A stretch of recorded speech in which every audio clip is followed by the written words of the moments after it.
Great. Okay. Well, I'm just going to get things started because I don't want to take any time up away from this conversation that is, I'm sure, going to be inspiring and wonderful. So, welcome to Past and Present with Allison Gilbert and Alicia Forneret, who is the founder of the Dead's Moms Club. And she has been a wonderful collaborator of Reimagine over the years. My name is Derek Hosberg. I am the program director at Reimagine. We're a nonprofit organization that sparks community experiences just like this one that empower individuals, families, communities to face the hardest parts of our existence, including serious illness and death, while inspiring people to celebrate life and one another. And before we get started, I just wanted to first thank our past and present sponsor, Domani for Grief, for their support of this series. Thank you for helping, and thank you all for who've made donations. That also helps keep us going with all different types of programming like this one. And now it is my pleasure to introduce the wonderful Allison Gilbert, who is an Emmy Award-winning journalist and really one of the most thought-provoking and influential writers on grief and resilience. She's the author of numerous books, including the groundbreaking Past and Present, Keeping Memories of Loved Ones Alive. And her stirring work exposes the secret and essential factor for harnessing loss to drive happiness and rebound from adversity. She serves on the board of directors of the National Alliance for Grieving Children and the advisory board for the Tragedy Assistance Program for Survivors, the preeminent national organization providing grief support to families of America's fallen heroes. And with that, it is my pleasure to pass it off to Allison. Hey everybody, I am so glad to see you. I've been watching the chat as Dara was making those lovely introductions, and I've been seeing where everyone is joining us from. And as always, I am blown away by the reach.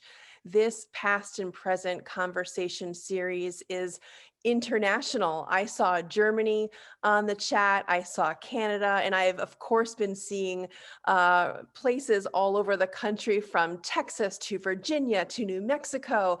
I think I saw Florida and Illinois, and so, and of course, many other places, including where I am, which is New York. And our guest today, who I will introduce, is Alicia Forneret, and she's actually in LA. So we have both coasts represented just with us. So hey, Alicia.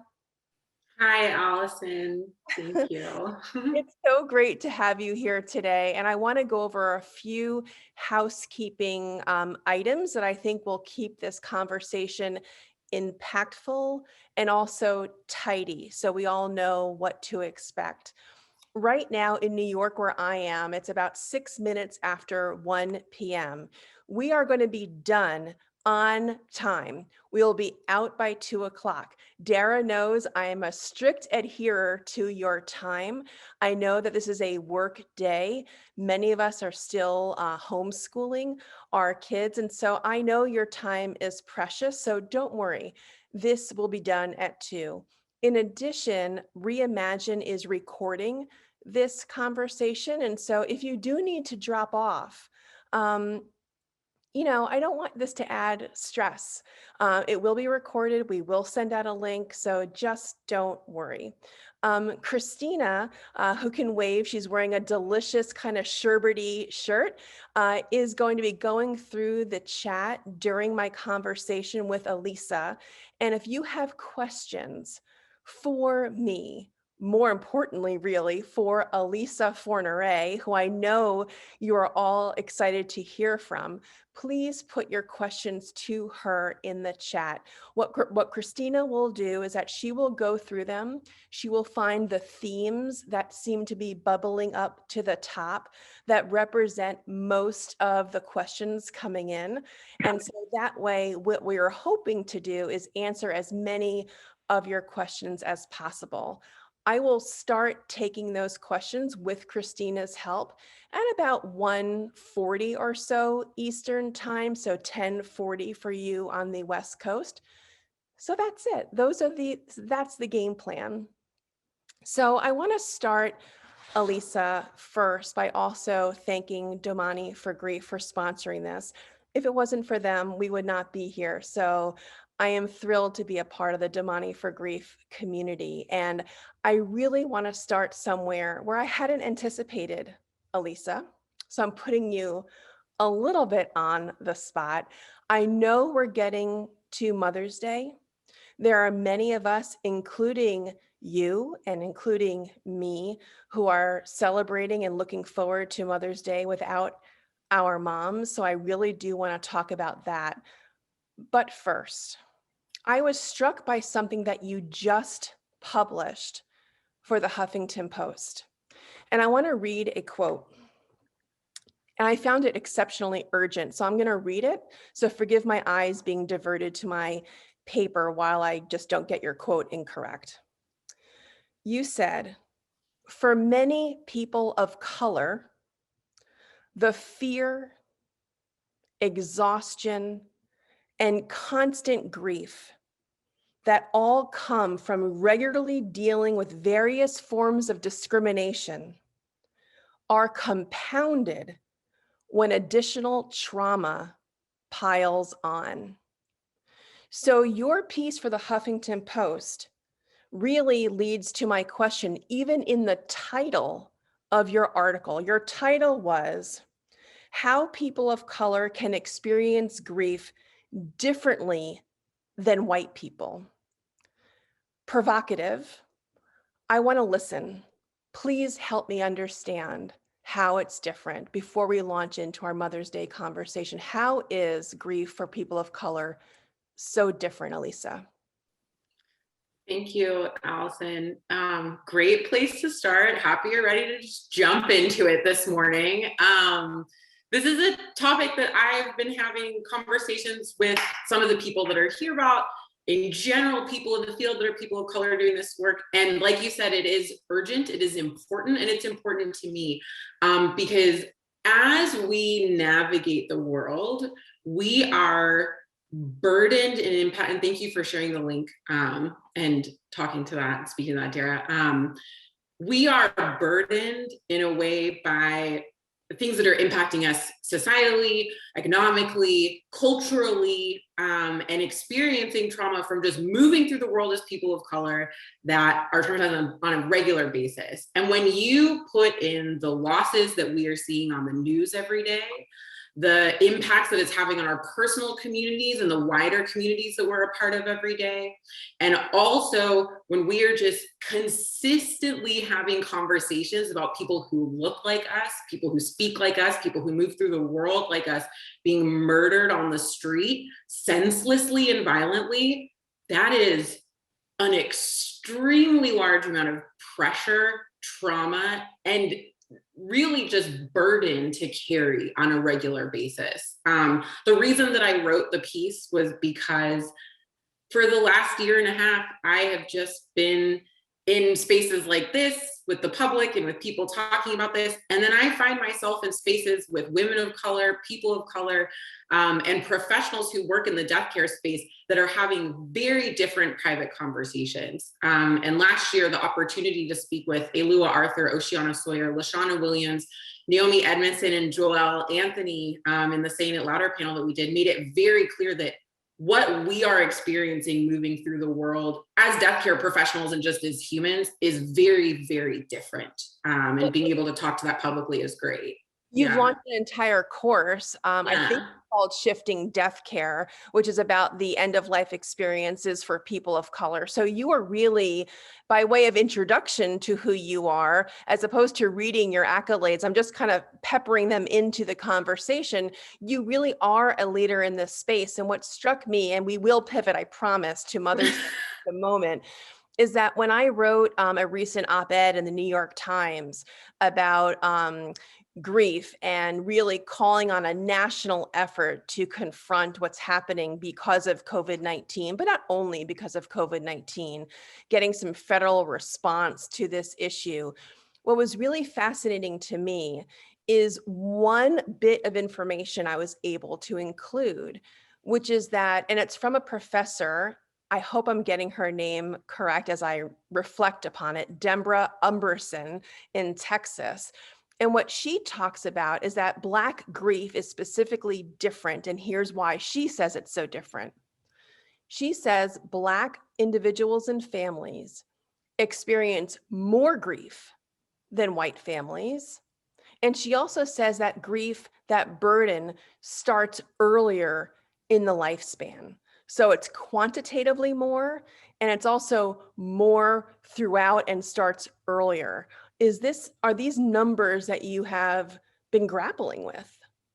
Yeah, absolutely. And I think when I hear earlier, I think intergenerational trauma that we've experienced and are carrying from our ancestors, from our lineage, and from people before us that is stored physically in our bodies. And part of the stories that we hear, we grow up learning about. So yes, like younger in general, the things that we're exposed to are different. But when I think about the time that the grief experience in my life and my family and generations is really building up beyond when I was like birthed into the world. So yeah, absolutely.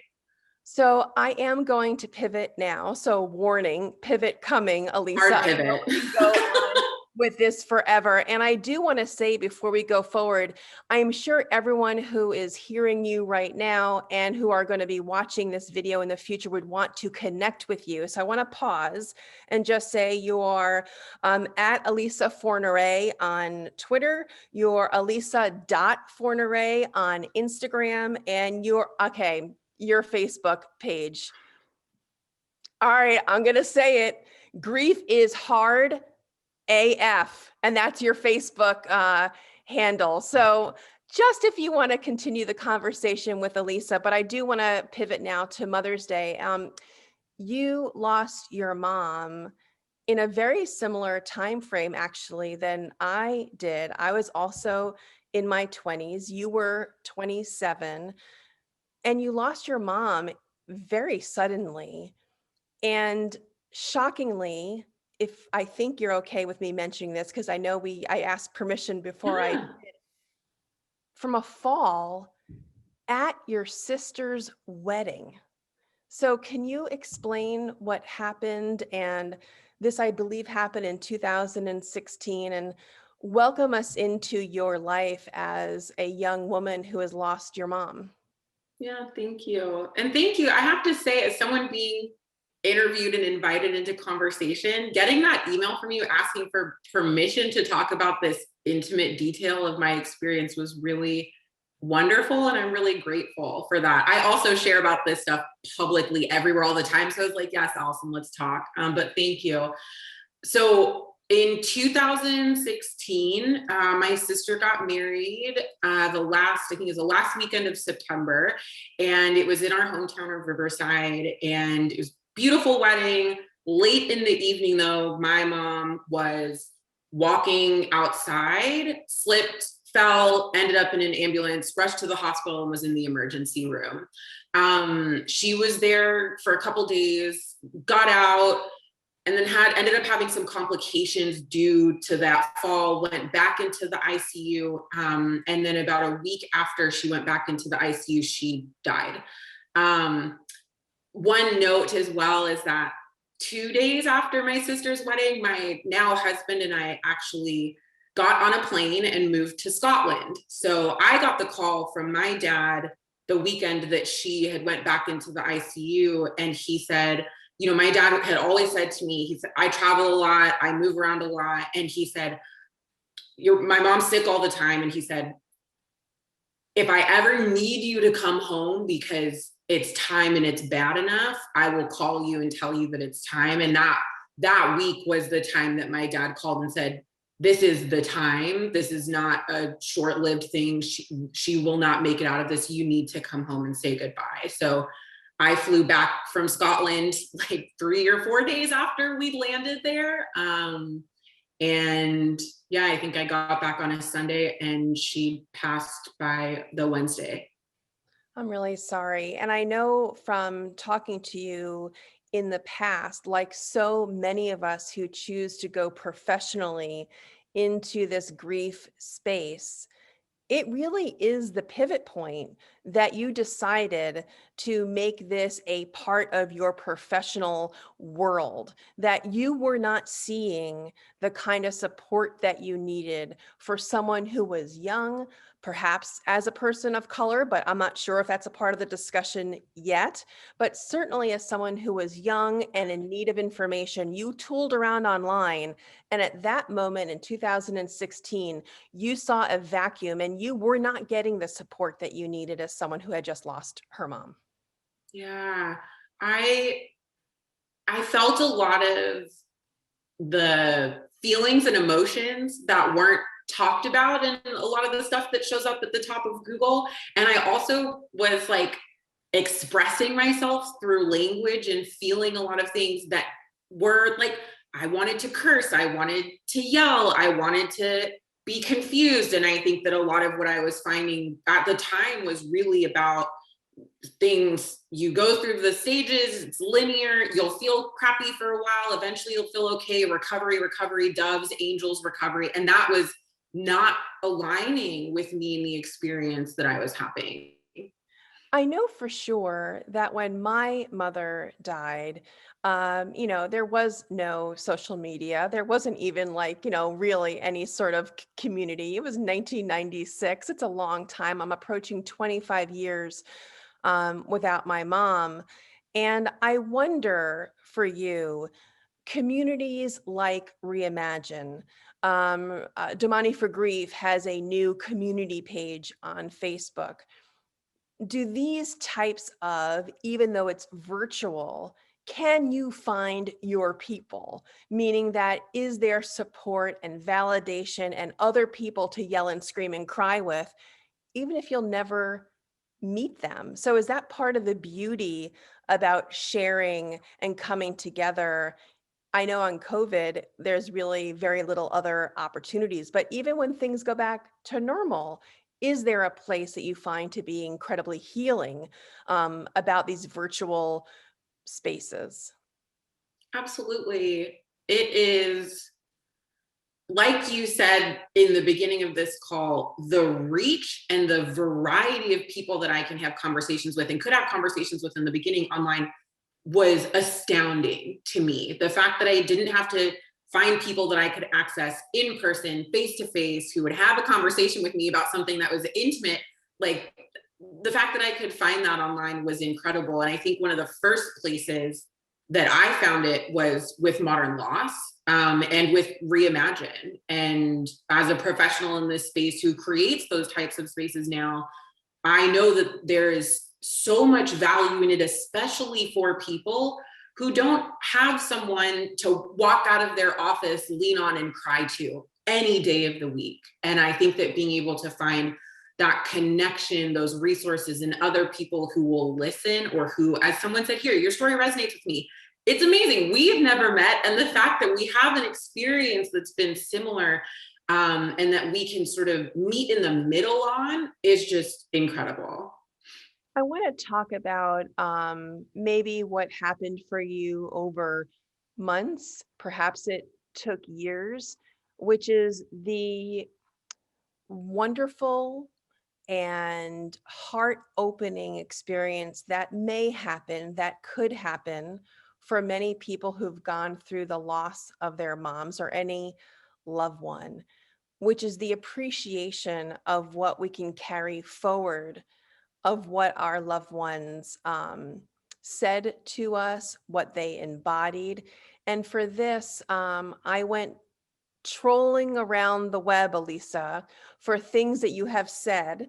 I've done a little bit of homework and I wanted to read back again, looking at my notes for something that you've said about your mom, whose name, by the way, is Deborah. And we should say her name Mm. out loud. Elisa's mom's name is Deborah. So you had said that she embraced creativity and it made it possible for you, my friend, to express yourself in many different ways. And you said about your mom, Deborah, she talked with anyone, anywhere. And so I'm wondering, as you get ready for Mother's Day without your mom, What does hearing that back to you, how does it strike you? And how are you planning to kind of acknowledge that relationship that you still have with your mom? Hearing it back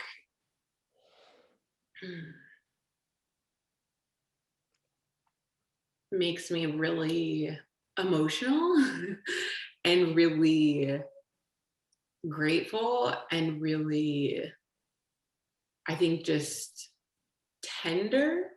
Um, so I just moved back this weekend to my hometown, where my mom and dad adopted me, raised me, and then eventually let me fly. And I moved around a lot, but my husband and I just moved back into our home. And I'm in a place right now where I feel a connection to her, I think, because I've physically landed in a place that has a lot of memories attached to her. And specifically, the piece that stuck out for me in what you just read is, so my mom, yeah, my mom was like the person at the grocery store where if you're in line with them, they're like looking in your car, like, oh, what are you going to cook with that? Oh, what recipe are you going to use for that? I've never had that before. What is that fruit? Like, that was my mom. That's me too.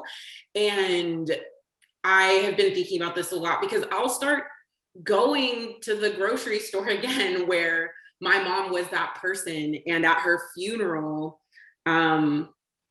family showed up, friends showed up, and so many just random people showed up that said, oh, I met your mom in the line at the grocery store. I met your mom while we were waiting for lab results at the hospital. Or I met your mom at the dog groomer and I found out through the grapevine that she died and I wanted to come. And I think that just hearing that back, I'm like, oh, I'm sitting in a place where I get to experience those memories again and probably like turn a little bit into her and like embody her again here, which is really beautiful. I want to stop you there because I want to take a part of what you said and then tease it out a little bit.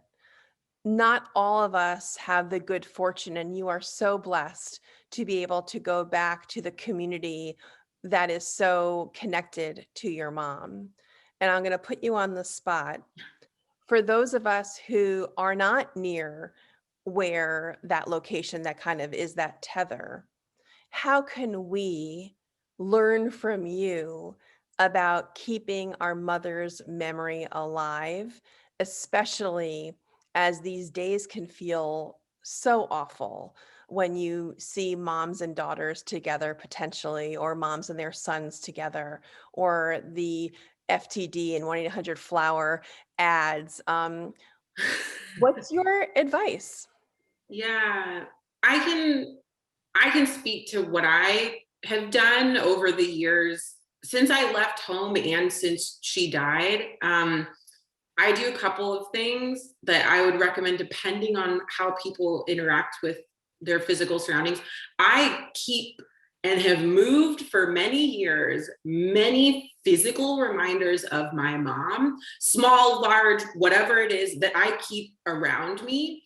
And one of the things my therapist said to me a couple years ago when I was in Vancouver was, they don't have to be things like pictures where everyone else can come up and remind you and comment and blah, blah, blah, blah. But for me, it's been like a little rock or a little stone or something that I keep. And I know that it's important to me and it gives me the memories that I need to have without having to have a conversation with someone. And on the flip side, if people enjoy commemorating their person, whoever it is, their mom, their caregiver, their whoever it is, doing what we're doing in the chat right now, which is talking about them, telling stories to people who will listen, good or bad, when you need to express something about your person. That's what's helped me be able to keep her memory alive, because I just talk about her and I talk about her casually with people. And the last thing I'll say is I definitely have made it clear to people like my husband and my friends, my really close friends, that when they have a memory or they have something to share about my mom, like my husband says all the time, he's like, that's your mom in you. Like, oh my gosh, that was your mom coming out. And it's giving someone permission in my life to do that is really, really special, and doesn't put the pressure on me to be the one bringing her up all the time, but she stays present. There's a thread that I am hearing as you're talking, and I want to make sure that I'm understanding it correctly. And if I am, I want to take a yellow highlighter to it, which is that when you say you proactively tell your husband or others to share stories when they think of them, you've taken control, you've taken some sort of action. When you share a story yourself, you've made a choice, you've made a decision to do that, to share those memories. You talked about objects that may be, not the most common, I think you mentioned a rock that, Yeah. or a stone, that again takes a certain amount of agency. You've decided to, keep that object for a specific reason, almost like a talisman, that keeps you connected to your mom. And the thread that I see, and what I truly believe in, and it's why I wrote my book, Past and Present, Keeping Memories of Loved Ones Alive, is that keeping is a verb. Keeping requires action. And what you're doing also requires action. And I wonder if you can speak to the following. Does passivity and not choosing to take ownership of legacy, does that somehow stir resentment or sadness or anger? And is there a lesson in healing from doing what you have done, Alicia, which is taking control over remembering? Hmm.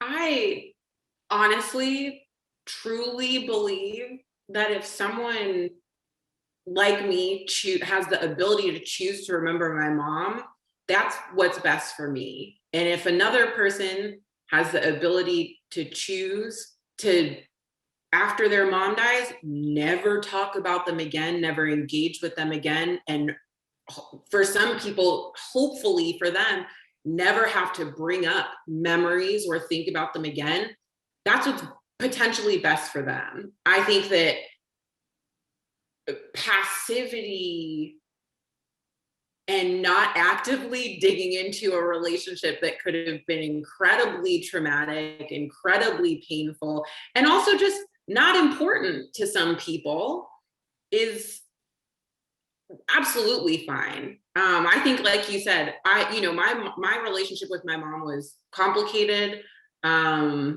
And when I reflect now, there's a lot of beautiful things about it, and there's some challenging things about it. But I think that there are many people who don't have relationships with their mom at all, and not engaging with that loss. If it's safe for you, then I don't know, in the most informal way, do you? Yeah, no, I think you're absolutely right. And I think that the choice of not doing anything is clearly also a choice. And I guess that's what I was going through, that there is some acknowledgement that you can kind of choose your direction. And that's a good path, especially when you're talking about complicated grief. I completely 100% agree. I want to talk about something else that I've read that I was really heartened by, and I could also share my story that is very similar. That loss had an unexpected upside for you, and often that doesn't get a lot of play, right? The things that happen that are so good um, because of loss, and not that you wish the loss happened, it's just because things happen and it's not a choice. Things can happen that are good because of a loss, and things that can happen that, of course, gut us because of loss. And for you and me, and I'll share my story too, the loss of your mom brought you and your dad closer.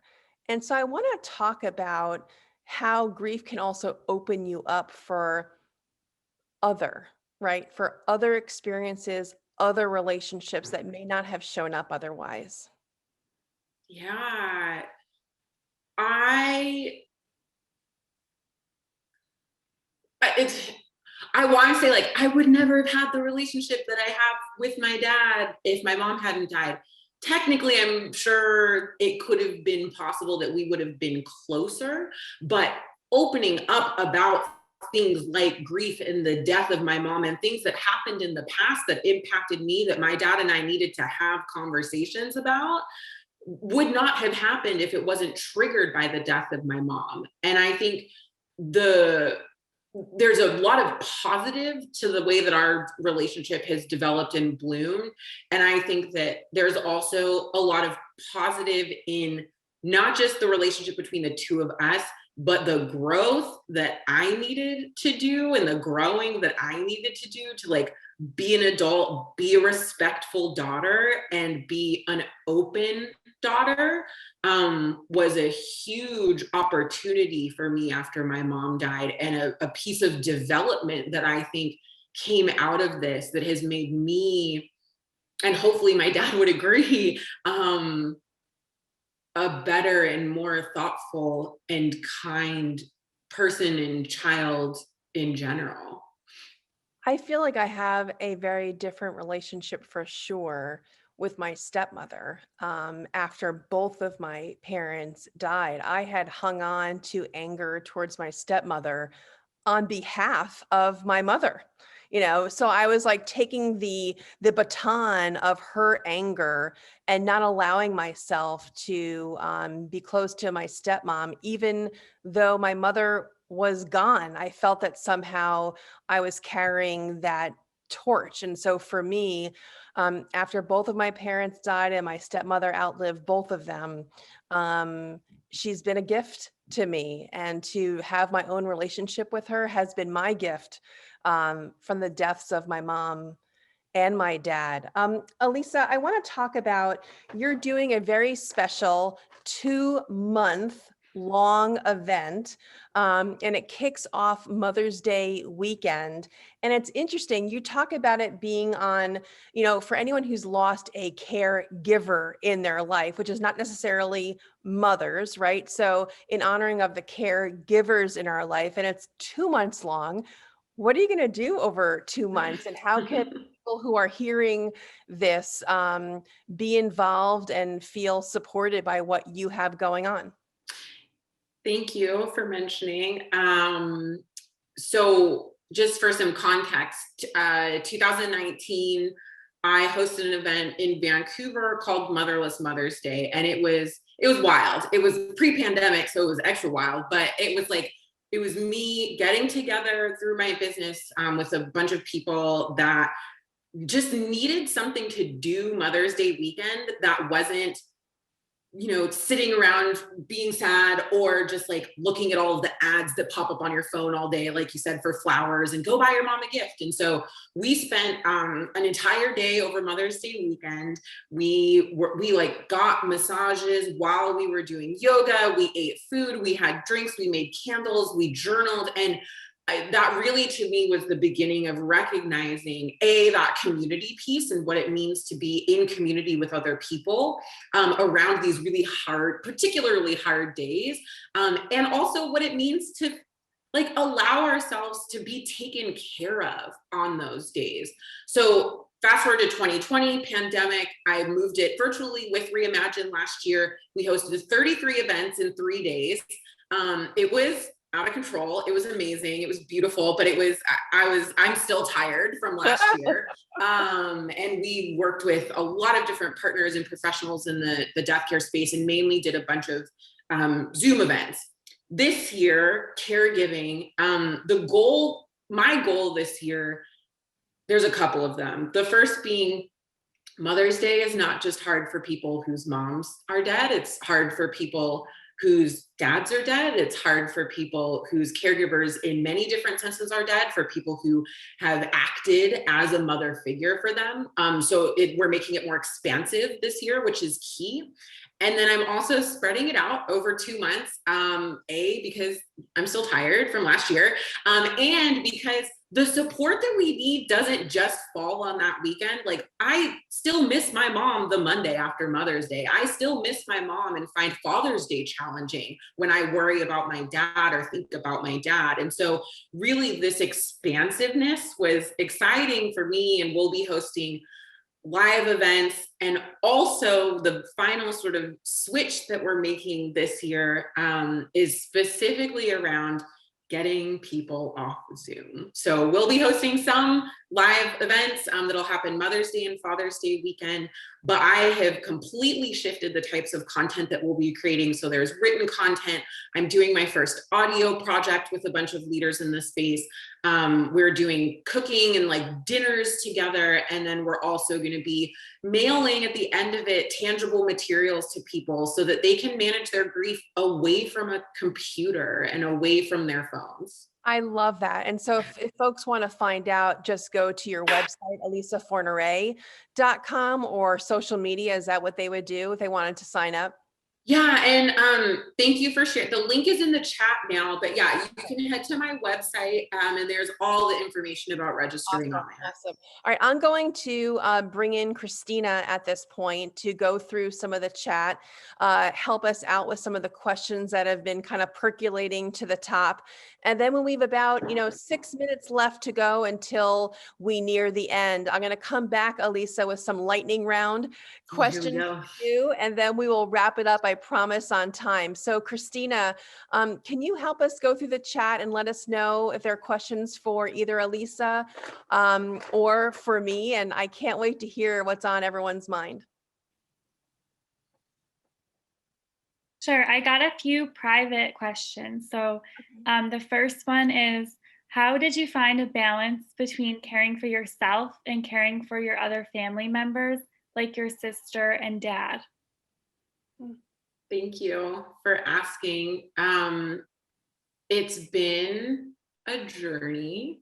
I will say with my sister, we process our grief very differently and we're definitely not like a Gilmore Girls-y type relationship. And so we've talked about it openly when we've needed to. And one of the beautiful things too that I think has been really good about it is that my husband and her husband, like, we are close. And so when care needs to be given, it's available, whether it's through us communicating or the people in our lives taking care of us. And with my dad, I would say finding the balance.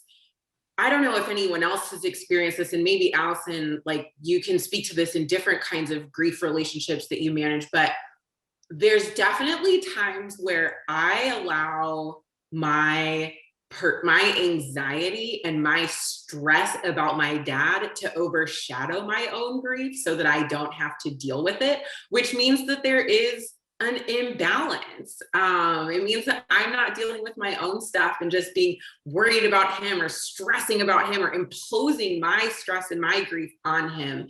And the way that I've managed that really is to make sure that I make time for myself and make spaces for myself to make sure that I'm tended to, because when that starts to drop off, it means that I just, especially being a professional in this space, just like focus on everyone else around me and deal with my stuff last. I very much believe, and this was hard for me to get right away, that even though, and I'm not speaking out of turn because I've told this straight up to my brother before, it's just the two of us. And for the longest time, I was not getting what I needed from him. Mm-hmm. And that made me feel all sorts of lonely. And what I learned over time is that it's okay for me to get the kind of support I need elsewhere. And it's not because my brother didn't miss our parents equally. It's just he processes loss differently. And as we've said, that's okay. So to me, relying on communities like Reimagine or leaning heavily on a Facebook group like the Damani for Grief community page as an example, helps people who, even if they have close family, and that's lucky, right? I'm lucky to have a brother who I love, but that doesn't mean that he's giving me what I need in this space. And so I feel like going to strangers sometimes can be more healing if that's what you need. And so allowing yourself to compartmentalize where you get what for what you need on a certain day. So Christina, help us with another question. Okay, another anonymous question. It says, I have trouble bringing my mom up in conversations. I feel like everyone thinks I should be over it by now. Do you have any suggestions on how to bring her up without annoying people? I mean, personally, and I can speak to this, yeah, from my experience, I have made a point to, even if it's one person or two people or the internet, to figure out where the safe spaces are, who I can have the conversations with.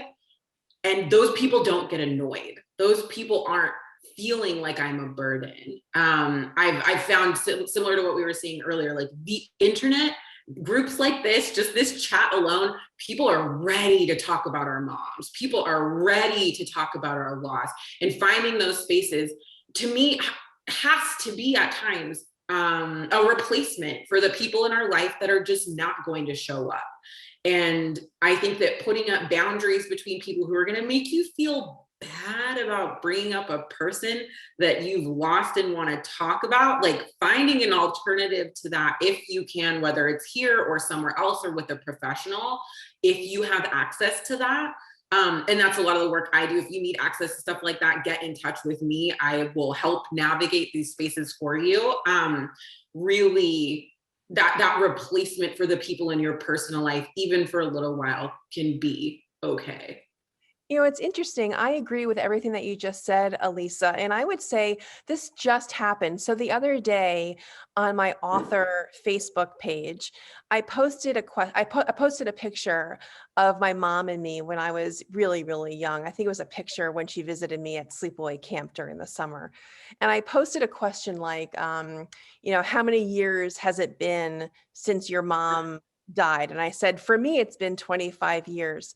You know, the response was like 100 plus and counting comments of people writing down for everyone to talk about and see their mom's names in some cases, how many years it's been in all cases. And then some people posted photographs of their moms to go along with their post. If you want to see this, it's shocking to me. I've been talking about loss and grief for a really long time, and I guess I never posed the question in quite this way before. So note to self in the future about what people really want to talk about.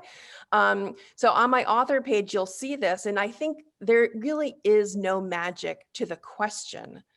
I think the magic comes from just the space and knowing that it's not from maybe the people who you already know. And so that's why those spaces, I think, can be so healing, because then you don't have to worry about permission, right? Like it's not permission from your family that you're seeking. So Christina, I know we're on a tight deadline and I have a lightning round for Elisa, but let's get in a few more questions. Sure.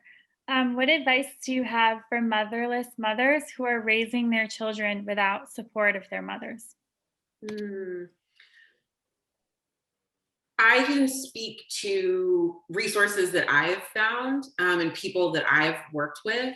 As a person who doesn't have kids yet, I cannot speak directly to that experience, but what I will say is that there are so many incredible resources out there in many different formats, whether it's groups, books, I actually have, which I'll put on, that are on my website right now, some videos from Mother's Day last year. I hosted a panel with Hope Edelman, Claire Bidwell Smith, Megan Carmichael, and Motherless Mothers, the book that's in the chat right now, and Susan Liu, about what the experience is like navigating having a child after you've lost your mother. And I think leaning on resources like that from people who can speak to their own experience with it, and research and resources and conversations with many mothers that they've talked to, that is the best advice that I could give. And I will say, I posted on my Instagram the other day a quote from Megan from that talk last year that really struck me when I was looking through the transcript. And what she was reminding people of is, you are also a child. You were a child to someone, and it doesn't mean that just because you need to take care of your kid that you have all the answers. And I think that reminder is something that's going to be really helpful for me long term, if and when I have kids, is that there's things that I'm just not going to be able to answer or navigate with them, and that's okay. But Allison, Yeah, I see there's a in the chat, Vivian said, can I also speak about raising kids? Yes, this is my life. So I feel so well positioned to share some answers. Clearly, I do not have them all, but this has been my life's work. So if you want to see a few books first, Always Too Soon is one of my books about the experience of losing both parents. There are wonderful collections of interviews that I did, many with parents who are navigating raising children without their own moms and dads to lean on. So that book is Always Too Soon. Recommend it. I also wrote a book called Parentless Parents, and that is specifically about the experience of raising kids, my kids, all of our kids, without the benefit of my parents being alive for me to ask them questions, specific questions, questions about our family traditions, questions about genealogy. It matters. For example, when I, started teething or crawling or walking, these things are actually hereditary, like the basic timeline of when these things happen.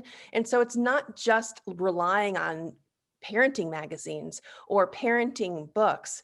That's not a replacement for your own parents, because so much of it is specific to your DNA, which is fascinating to me. I also spoke a lot about in Parentless Parents about what this does to a marriage. When one spouse has his or her parents and the other spouse doesn't have his or her parents, there really is an upset of a power dynamic about which family structure gets kind of like headline status in the home, and which traditions move forward and which value set moves forward. So those are all things that you can read. And of course, my latest book, Past and Present, is really all about, there are 85 ideas for how to remember our loved ones with creativity, using all of our senses, from cooking to music to tastes and smells, and what we feel and what we can experience with our kids. But the first thing I'll say, and really the last thing I'll say on this, because I know we only have 9 minutes left, here's my number one tip. And I hope this makes sense in the time that we have. Whenever I talk about my mom and dad to my children, as much as I can, I never say my mom or my dad. What I instead try to do is say your grandma and your grandpa. Because when you can orient conversations with your children around their relationships to that loved one, they own those stories differently. It becomes their story about their grandmother or their story about their grandfather. So that is the one tip that I guess I have time for right now that's specific, It's free. It just takes a little bit of effort. So Christina, one more question for Elisa, then I go into my lightning round. Sure. How do you handle exciting life events that make you sad because your mom isn't there? My wedding day was hard for me. I cry a lot. I just cry a lot. I let myself cry. Buying a house last year, my mom would have been out of control, excited, screaming, running through the house, like hands in the air. And I didn't get that. And I let myself be sad about it. And then one of the things that I did was put things of hers up in the home, these pictures I have on the wall in my office. I brought her in to this experience and into the moment of creating this home and nesting in it without her. So I brought her in and I let myself be really sad. Yeah. Yeah, allowing yourself to be sad is a legit response, right? I think carving out time to be sad is completely appropriate. I have an idea in the book Past and Present called Giving Grief 100%. And that means not pushing it away, not saving it for when, you're multitasking, but literally setting aside time to let yourself be in that tough space. I think that actually is freeing for when you're trying to do more than one thing, because you're kind of giving it its full energy, I think, and that's important to do. All right, Elisa, what is the Starlight Lab? Oh, exciting. So I am working with the Summit Foundation and Round Glass right now to launch a lab specifically focused on enhancing the death and dying experience for people of color in America. And I'm working with a lot of professionals and fellows and various organizations to start doing research, doing a learning collective and a leadership program for people of color that work in this space. So there will be lots more information about that coming out soon. That's fantastic. And I think probably maybe the first of its kind, or no? Absolutely. Yes. Yeah. Yeah. I'm excited about that. So there's another reason for your move back to LA, or maybe it's not the reason, but it's going to be the seed of something that you're hoping to build in the physical realm in Los Angeles, which is extraordinary. What are you building in LA, Elisa? Yeah, I'm in the process right now of developing and fundraising a brick and mortar grief center in Los Angeles, which, yes, is definitely part of my move back to land in California and serve the community that I grew up in. So we have 4 minutes left. What I want to do is, first of all, thank Reimagine. I am so in awe of the platform that you have built to allow these kind of conversations to gain the kind of audience that we have here today. It's rich, it's meaningful, and I am grateful to Reimagine. I also want to thank Domani for grief. We've talked before about the importance of community. Reimagine is a community. Domani for grief has a brand new Facebook community page. I highly recommend that you take a look. I am on there often and I am appreciative of it for sure. To remind you, Elisa is all over the web. She's on Facebook, she's on Instagram, and she's on Twitter. Of course, her website is alisaforneret.com, and you could find out about her 2-week-long extravaganza for caregivers that's launching Mother's Day weekend.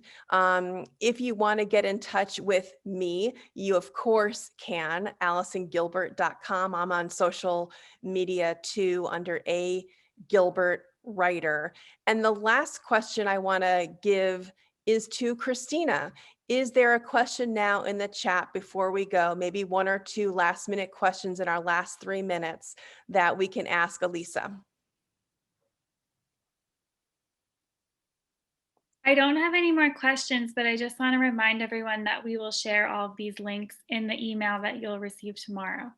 Okay, perfect. Oh, good. Well, then I can ask one more question then that I was saving, but that's great. So in 2 minutes left, and I'm sorry to put you on the spot, sum it down for us. Many of us are going back into the workplace soon. Alisa, I know you are one of the preeminent experts on grief in the workplace. I'm putting you on the spot in 2 minutes. Give us maybe 2 tips. We are grieving, we're going back to work in person. How do we do that? How can we maintain strength?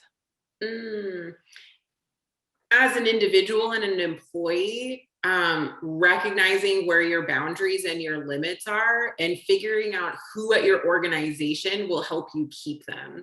Boundaries, limits, capacity when we're expected to go back to work and just function as we have been pre-COVID is unacceptable and unrealistic for many people of color, people who are caregivers and parents.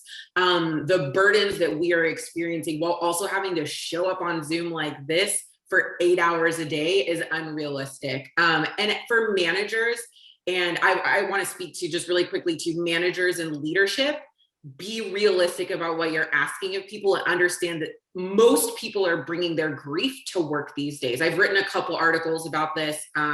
There's in GQ and in a couple other publications. So those are on my website, and really taking care of your people while they're showing up at work with their grief, which you cannot check at the door, is incredibly important right now.